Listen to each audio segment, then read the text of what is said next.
Well, welcome, Michelle, to another. Hello, hello, hello. So, this podcast and interview is really about the MBTI because it's one of the tools that we have used for over 20 years now, and we still use it across teams, industries, and from the frontline leaders all the way through to executives. And it's interesting that even executives who have done their Myers-Briggs years ago, when you revisit it through a different lens or perspective, there is just so much richness that comes from it. Because remember, it's based on Carl Jung's psychological type. And Carl Jung was an incredible thinker and had a really high level of consciousness. And you can actually start to see that when you dig a little bit deeper into the MBTI. And so this episode is all about, so you've done your MBTI, what now, what next? And we're going to share with you 5 things that you can do if your team has already done the Myers-Briggs Type Indicator. Yeah. So let's have a look. So I've been taking some notes. What's so interesting about this, Jan, also, is the fact that there are some people that, consider the Myers-Briggs to be, pop psychology. And what I think we tend to take a very utilitarian approach to this and ask the question, does it work? Is it beneficial? Can it help and support you? Yes, yes, yes. And I think that's something to keep in mind. And one way to use the Myers-Briggs, I've done it before, what else is there, is to revisit, because from a professional development point of view, we change over time. Our life experiences cause us to change. We've also undergone professional development, so has the team, for example. And so one way to revisit is to pull out your Myers-Briggs report, or if you've got new team members, to get them to do the Myers-Briggs, and then have a look at, so what things have changed over time in relation to the way that I approach my work, my colleagues, my relationships. And then you can all ask the question, so what have been some constants? And then within that, what have been the changes and constants that have worked for me, and what have been some changes and some constants that perhaps aren't working for me right now? And that can lead you to, myriad ways that you can, develop your, the next steps in your professional development. And this is something that you do, that it's not urgent, but it very much is important. And to be able to just, I don't know, carve out 30 minutes to go through your emails, find your report, and then read through it, because then that gives you, like you were saying, Michelle, more insight into, where am I on track? Where am I off track? What could I be doing differently? What do I need to enhance and leverage? And, if you need to have a conversation, if you're going for a job interview or thinking about a role, to be able to communicate those strengths in a way that has a really good language around it. Yeah, that's such a great point, Jan. People are still like, people come to me all the time. I have to rewrite my resume, and I have to think about what are my strengths, and I have to think about my resume in the context of this job that I'm going for.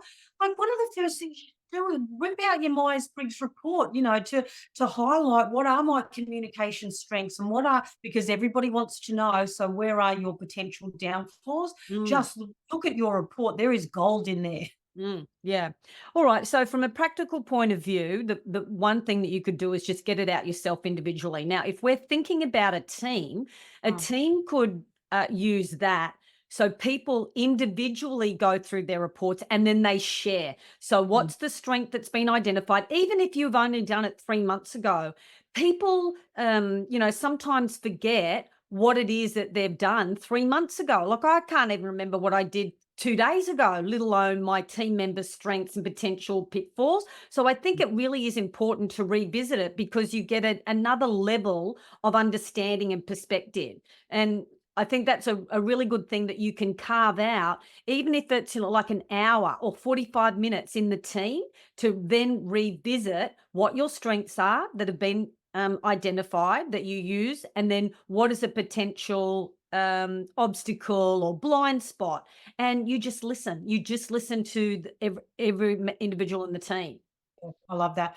And the other thing to consider is that your relationship with your colleagues has changed over time. Like within 3 months, maybe you've worked on a project together, or maybe there are new people coming into the team. So, from a team dynamics point of view, what I love about bringing out the Myers Briggs in a team context is that it can help keep you ahead of this difficult conversation wave that is Mm, always a potential within a team. mm. And what tends to happen is people wait until, oh, okay, well, you have to have that difficult conversation. But if you can, this is one way to keep ahead of the curve, is by bringing out the Myers-Briggs, looking at where are the potentials for conflict in our team, given our personality type. Love it. Yeah. And if there are no, if there are no conflicts yet, then it's a perfect way to actually say, so if we were, what would they look like and how might we deal with them? Mm. And, you know, totally recommend doing that absolutely every year, without a doubt, as a team, to keep Yeah. ahead of difficult conversation waves. Yeah. And the other thing that you could actually do with the team is to have a look at the team modal type. Mm. So that's a combination of all those four preferences to see if that dynamic of the team and their strengths and potential blind spots, especially if you have a team that is outward facing to stakeholders, but also even supporting internal stakeholders. Again, it just layers or focuses the conversation in a different way, in a really richer way. So individually you can use it, and also as a team you can actually use the Myers Briggs. That's a really good point in terms of the modal type that we might just sort of expand for people, is that if you get new members, coming into the team, you might have before had an equal split of people who have a preference for introversion versus extroversion. But with some new team members, you might look and go, oh my goodness, we have 80% people who have a preference for extroversion, or vice versa. What does that mean for us as a team? Mm. And just looking at that, and that's called the modal type, how many within the team have, sensing versus intuition, etc., judging versus perceiving, etc. That is a very, very rich conversation to have and spend at least an hour or so. You could have spend half a day on that, looking at the modal type of the team and the implications that has from an organisational point of view. So the implications could also be, are our processes Yeah. supporting, what we do as a team? Like, are we leveraging our strengths? So, and really important processes are team meetings. So are our team meetings allowing that diversity of preferences? So if we have more people with that preference for introversion, do we have time for people to reflect before Yeah. they ask a Um, question? Do we have it yeah. written down? Is there a pre-paving of thinking that we can afford in like in the lead up to a team meeting or a question and things like that? So I think they're really important. So individual and team. The next one is organization, from an organizational perspective. I know so often we tend to focus, rightly so, either on ourselves individually or us collectively within a team, but every team, every individual sits within the context of a broader organisation. And so this is I suppose it's more of a strategic look at the Myers-Briggs. How is our organisation changing culturally, or even structurally or Strategy. strategically? That's right. How is our organisation changing, and are there implications for us as a team? For example, an organisation might be becoming more outwardly focused, so we expect more of our people to be in contact with clients, etc. That could have implications for your Myers-Briggs type, and your team, for example. So how can we be more outwardly facing, given that we have a preference for introversion? It doesn't mean that you have to, have lots of team meetings and get your clients in. There are other ways to communicate and be outwardly facing that doesn't necessarily, require you to be sociable per se. And then you can also look at, so what are the different roles that we have within our team, and how does that fit into the new organisational structure or the way that the organisation is moving? So it's just another lens that you can overlay on what is already happening in the organisation that you should be looking at anyway. How do we and our roles within our team fit into the broader organisation and how it's changing? Yeah, and I think just as a question to pose, like what is happening in our organization and how are we contributing to that? And do we have the right mix and skill set and mindset in order to execute that? And then, you bring in the lens of the Myers-Briggs. So again, I think there are some really rich conversations that you can have. And again, you don't have to spend any more money on the Myers-Briggs, like this is the gift that keeps on giving because you've already done the Myers-Briggs. You've had it professionally like facilitated. So, your 4-letter type, you've got your report.